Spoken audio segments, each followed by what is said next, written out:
Iniciado el siglo XXI, se instaló en el sector científico y de salud la política determinista de que el sobrepeso era una pandemia. Como eslogan se ha repetido una y otra vez que es dañino para la salud y una fuente de mortandad escalofriante. Muy pocas veces aparecen los matices de interpretación ante un probable problema de salud, pero analizado desde el género, la desnutrición, anemia, los roles sociales que impiden tener una vida sana, el acoso del paradigma de belleza y el obsoleto modelo de desarrollo basado en triunfar a costa de no tener garantizada la alimentación ni la salud, sino solo el éxito. Iniciada la pandemia por la COVID-19, la criminalización de las corporalidades fuera de la norma se instaló en el discurso gubernamental.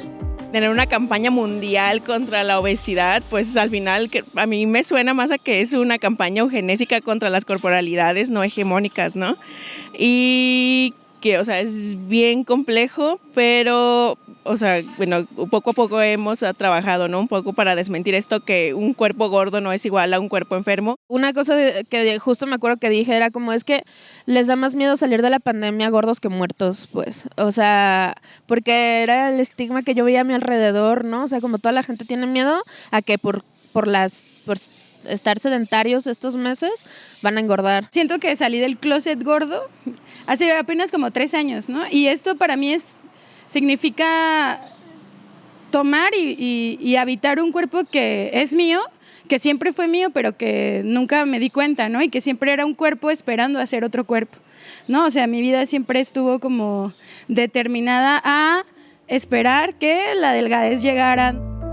Todo nos lleva a Adolf Quetelet, un hombre matemático a quien se le atribuye la creación del índice de masa corporal, la regla por la que se define si un bebé es obeso, una mujer pesa lo aceptable o cuánto le falta a un atleta para estar a tono. Lo que no se dice del IMC es que el belga que lo creó aseveró que no funcionaba su métrica para el ámbito de la salud. Jackie Padilla forma parte de la asamblea de la red Yo Voy 8M y explica desde dónde se han hecho actividades el 8 de marzo para desmitificar la obesidad y volverlo una actividad política.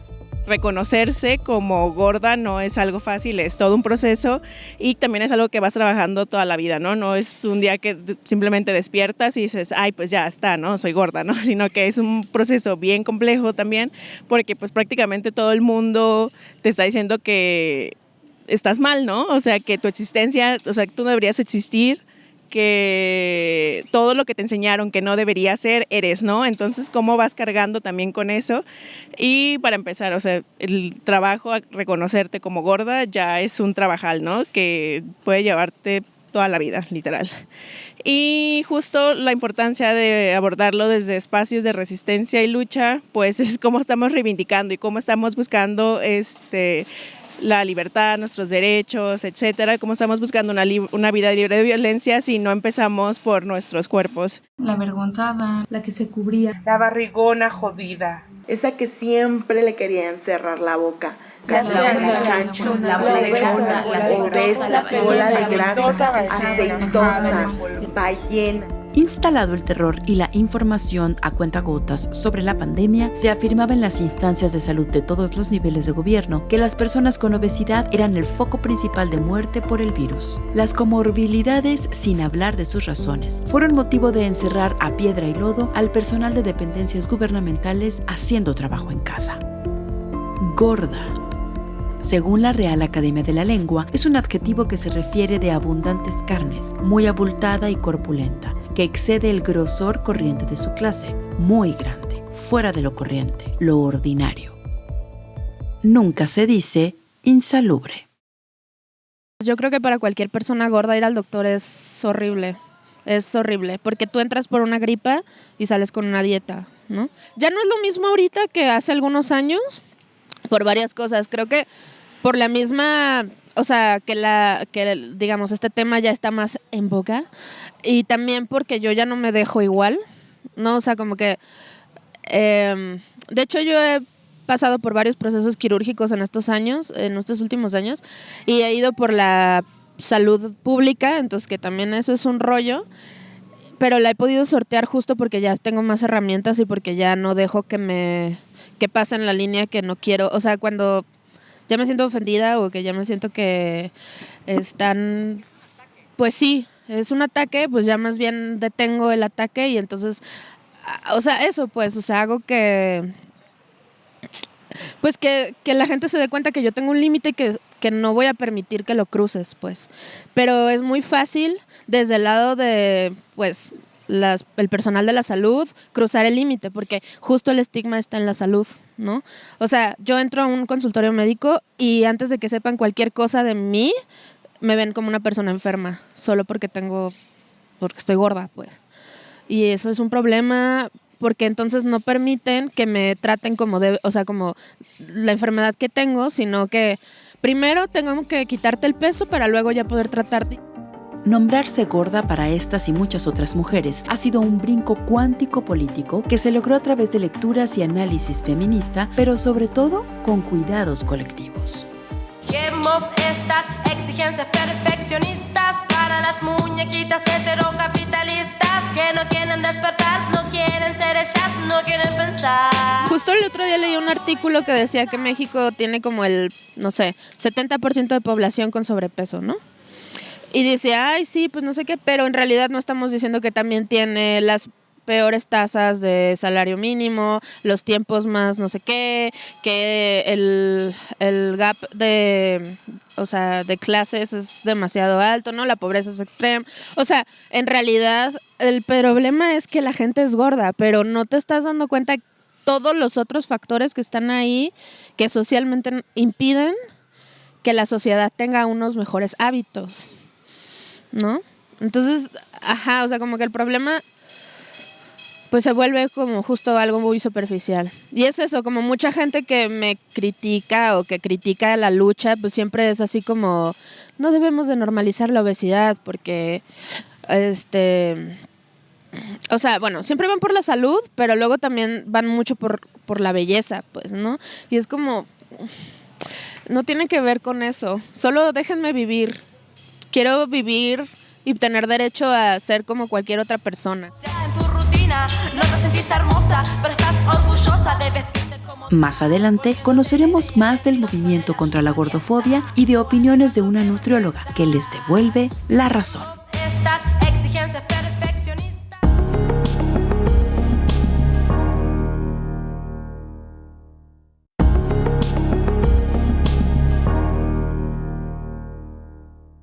Una de las principales críticas que hacen algunas expertas de la salud a la determinación política de manejar las tallas no encuadradas por preceptos de no salud, sino estéticos, es que no se está cuestionando el mundo de los profesionales de la medicina sobre de dónde vienen los indicadores para determinar que un cuerpo es sano o no, si éste tiene sobrepeso y si se está manejando bajo algún estigma. En este bloque conoceremos más de las violencias que se ejercen hacia las corporalidades que se vuelven un reto más que un problema o pandemia, como la Organización Mundial de la Salud se empeña en nombrarlo así. También que la fórmula comer menos y quemar más grasa es totalmente un mito.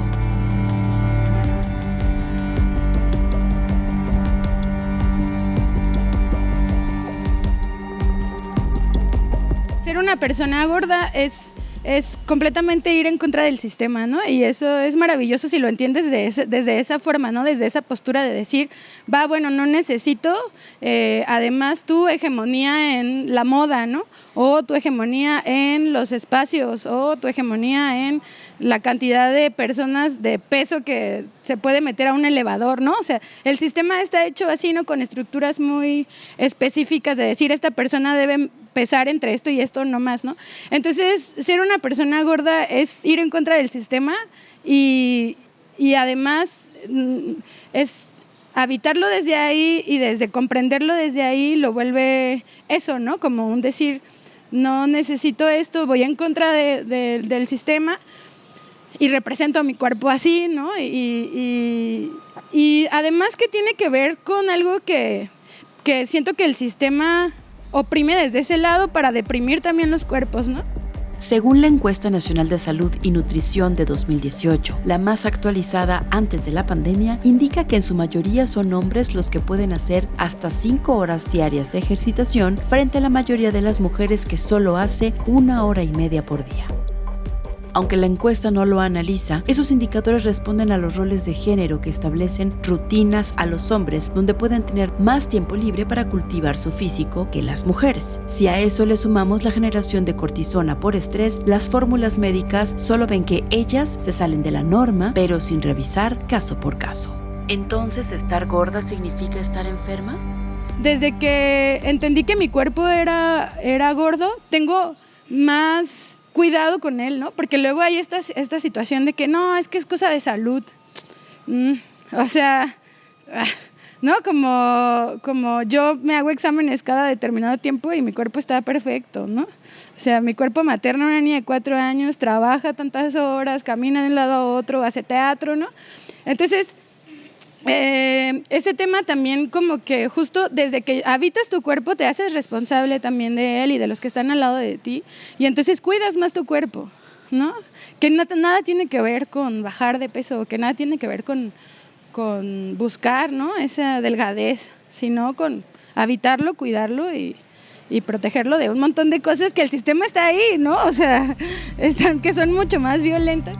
Precisamente en la misma encuesta de salud y nutrición del Gobierno de México, el Instituto de Salud Pública confirma que este país vive en malnutrición, pues solo el 44% de los hogares siente que vive bajo seguridad alimentaria y en inseguridad alimentaria de moderada a severa es el 54% de las casas mexicanas. Sí, la mitad de la población no come bien y no tiene garantizado el derecho a la alimentación.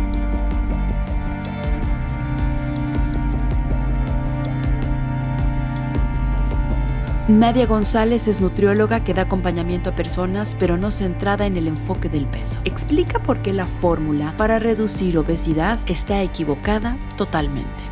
El hecho de que estemos expuestas a estigma de peso aumenta nuestro riesgo de enfermarnos y de no acceder a servicios de salud, por ejemplo, y es algo que ya se evaluó suficiente. Te tengo como una compilación de estudios, por ejemplo, hay un metaanálisis de 54 estudios con 40,000 participantes de 11 países que ya se dio cuenta que el hecho de que en la práctica clínica y en las campañas de salud pública hagamos estigma de peso hace que las personas no puedan adoptar comportamientos saludables. Y es la forma en la que los profesionales de salud lo estamos haciendo.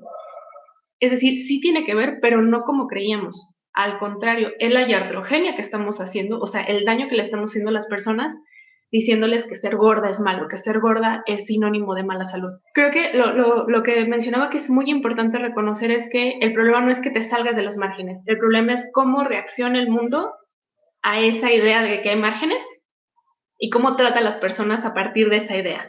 O sea, eso sí tiene que ver, pero no es que el ser gorda no sea sano, es que la sociedad, los medios de comunicación, los profesionales de salud te violentan al salirte de ese margen, porque lo creen justificado para promover la salud. Y es bien importante reconocer eso porque sí es un factor que puede impactar la salud de las personas. Por supuesto, hay un abanico muy amplio de cosas que no es solo asumir que la fisionomía te lo va a dar. Y va más allá. Responsabiliza al sistema capitalista de producción alimentaria. Estamos expuestos a muchísimos contaminantes ambientales, muchos de ellos disruptores hormonales. En consulta estamos viendo mucho, por ejemplo, personas preocupadas que llegan con síndrome de ovario poliquístico y que la indicación que les dan únicamente es perder peso, pero no se está reconociendo que tenemos aguas contaminadas con microplásticos, con muchos alimentos que podrían ser saludables o que se utilizan en una dieta también están contaminados con agroquímicos, con herbicidas, con pesticidas que tienen un efecto estrogénico que puede estar causando ese problema. Los niveles de cortisol, o sea, el estrés y la forma en la que se manifiesta de forma inflamatoria y aumenta el riesgo de enfermedades metabólicas y cardiovasculares, que de hecho el mismo estigma de peso y el mismo presionar a la gente a que haga dietas, a que restrinja lo que come, a que haga ejercicio de forma exhaustiva, aumenta los niveles de cortisol. Todo eso afecta a la salud y está como invisibilizado porque se cree que únicamente comiendo menos y moviéndose más se va a solucionar el problema. En el tercer y último bloque, además de recordar a cuántas torturas te has sometido buscando complacer a los demás, te pido que tomes en cuenta las recomendaciones que activistas y nutrióloga hacen contra la gordofobia para sentirse bien.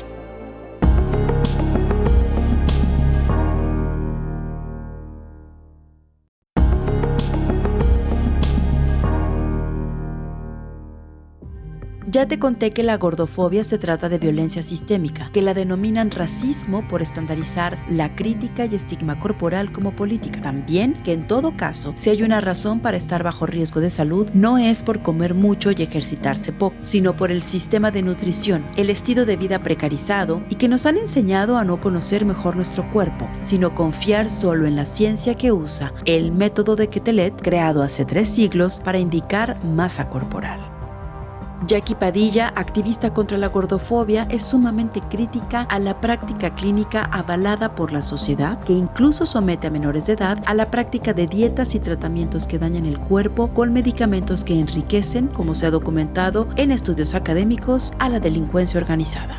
La industria de las dietas genera millones y millones y millones y millones de dólares, ¿no? Entonces, pues también es un negocio ahí, ¿no? Entonces, no siempre se ataca directamente a los cuerpos, pero nunca realmente a los problemas que generan, ¿no? También les preocupa, o sea, la salud solo les preocupa cuando es una persona gorda, pero no les preocupa cuando el nutriólogo receta anfetaminas para adelgazar, ¿no? No se preocupan cuando los nutriólogos recomiendan mutilarse los estómagos para ser delgado, ¿no? No importa cuando las personas literal se mueren por hacer ayunos intermitentes o llevar dietas que no son buenas para su salud, pero ahí no importa, ¿no? Porque son delgadas, entonces ya está bien.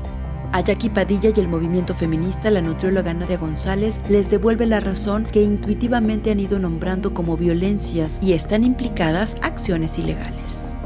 Es reconocer que el estigma de peso y la gordofobia son violaciones a los derechos humanos y que hay una responsabilidad intersectorial, o sea, de tanto a nivel de gobierno, a nivel de quien está haciendo las políticas públicas, a nivel de servicios de salud, a nivel educativo, de hacer una reflexión, hacer un proceso de sensibilización, no solo de educación, porque a veces el término se empieza a poner de moda con, pues, por ejemplo, en espacios de salud pública, pero se sigue con las mismas prácticas. Entonces, creo que hace falta un proceso de sensibilización en todos los niveles de personas que tenemos poder de decisión, poder de acción y de relación y como de utilizar estas posiciones que tenemos para hacer esta información y sensibilizarnos, ver cuáles son nuestras prácticas, cuáles son nuestras creencias, cuáles son nuestras actitudes hacia las personas y cómo las acompañamos. Creo que ahí es la emergencia.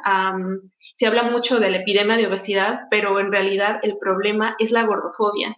Y ya hay suficiente evidencia como para tener miradas cada vez más cautelosas de cómo estamos haciendo estas prácticas en torno a salud. Entonces creo que hay mucha responsabilidad por parte de cómo nos estamos formando como profesionales de la salud, de cómo estamos ejerciendo y ya de ahí podernos pasar a medios de comunicación para dar otro tipo de mensajes, para hacer la reflexión y para justo parar esta forma de iatrogenia que estamos haciendo y que la verdad asumir esa responsabilidad creo que es algo muy importante del proceso y también reconocer como ya en la colectividad cómo podemos construir espacios que de verdad sean seguros para que las personas puedan acceder a la salud independientemente de la forma de su cuerpo.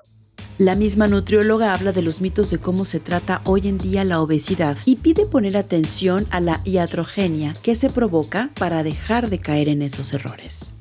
El primer mito que creo que hay que hablar es que la obesidad es una decisión personal o una omisión personal. O sea, más que decisión, como que es una omisión. Esto ya se está trabajando a nivel de educación de profesionales de salud, que la obesidad no es una decisión de las personas de ser gordas porque no quieren cuidarse, porque no saben cuidarse, sino que es una condición que tiene que ver muchas veces con medio ambiente y que no es controlable a través de la reducción calórica y de la práctica de ejercicio. El estar constantemente estigmatizando a las personas, ejerciendo violencia, y estoy hablando como de estos comentarios a veces sutiles, a veces muy abiertamente violentos, que sugieren, ¿no?, que necesitas perder peso. Esto lo que ocasiona es aumentar el riesgo de diabetes, es aumentar los niveles de cortisol, estrés oxidativo, los niveles de proteína C reactiva, que todos estos son indicadores de riesgo cardiovascular, altera el comportamiento alimentario y nos hace más vulnerables a desarrollar algún trastorno de la conducta alimentaria, aumenta el riesgo de padecer trastornos de ansiedad, aumenta la depresión, aumenta la insatisfacción de la imagen corporal y disminuye la autoestima.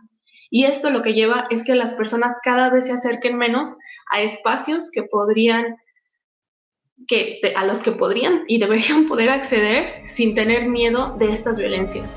Además de que pedagógicamente nos sirve asustar a las personas, en los medios de comunicación sobre su peso, las activistas lanzan últimas reflexiones para tomarlas en cuenta. Habla con tus gordas de confianza, ¿no? O sea, sobre ser gorda, porque, o sea, y cuesta un montón, ¿no? Luego también la palabra gorda, creo que es una palabra que por mucho tiempo, o sea, que a muchas personas les puede hacer mucho daño, a muchas otras, ya, o sea, es una palabra que puede hacer mucho daño, pero al mismo tiempo puede ser muy liberadora. Yo no soy la experta, o sea, hay mucha gente, doctoras, nutriólogas, que están hablando de esto y que existe esta información y que te puede ayudar para entender qué te está pasando. Esa es una cosa. Otra cosa es que hay que trabajar a deconstruir como lo que la sociedad ha implantado sobre ti, porque no es que tal vez hay gordofobia y todos somos gordofóbicos, todos. Porque así nos educaron. O sea, y la primera gordofobia que tienes que trabajar es la interna. No somos culpables de tener cuerpos gordos, en lo absoluto, ni de sentirnos tan mal de tener cuerpos gordos. Y entonces creo que ahí entraría muchísimo la ternura con una misma, con uno mismo y con las personas que nos acompañan, ¿no? Es decir, así, yo creo que el primer paso para mí fue entender que no fue mi culpa, ¿no? Que no es mi culpa sentirme así, que no fue mi culpa que me rechazaran, que me gritaran, ¿no? Entonces, eso, como el sistema se encarga mucho de hacernos sentir culpables. Entonces, la ternura desde ahí, de saber que no es nuestra culpa. Cualquier cosa no fue nuestra culpa. Y la segunda sería encontrar espacios seguros. Pueden buscar en Facebook, así hay un montón de lugares seguros donde pueden, o fanzines o así, que pueden ir sintiéndose acompañadas. No quiero, no me interesa, no me seduce, no compro ni vendo tus cánones de belleza, eje de opresión y de control, vieja colonización que a las mujeres estresa, vieja obsesión, dictadura en la mesa, la cerda punk me inspiró para darme un respiro y soñar que el tiempo no expiro, para dar vuelta todo al